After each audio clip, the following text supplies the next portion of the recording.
त्याच्या पायाखालची जमीन जणू हलली. छातीत दडपण आलं. त्यानं पुन्हा टॉर्च लावली आणि त्याच्या अंगावर काटा उभा राहिला. कारण ते बुजगावणं त्याच्यापासून फक्त 4-5 पावलांच्या अंतरावर होतं. मडक्याचं तोंड त्याच्याकडे वळालेलं आणि त्या मडक्याच्या आतून लालभडक डोळे चमकत होते. ते डोळे नुसते पाहत नव्हते, तर ते टक लावून पाहत होते. महादूचा श्वास अडखळला. कोण आहेस तू? तो ओरडायचा प्रयत्न करतो, पण आवाजच फुटत नव्हता. त्याचा घसा कोरडा पडला. तोंडातून फक्त घुसमटणारा श्वास बाहेर येत होता. ती बुजगावणं आता हलत होतं, नुसतं वाऱ्यानं नाही तर एखाद्या माणसासारखं. त्याचे हात थरथरू लागले.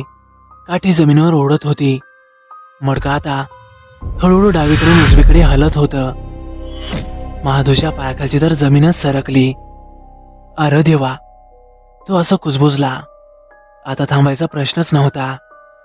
तो अचानक मागे वळाला आणि उरला सुरला त्राण एकवटून जीवाच्या आकांताने तिथून पळू लागला.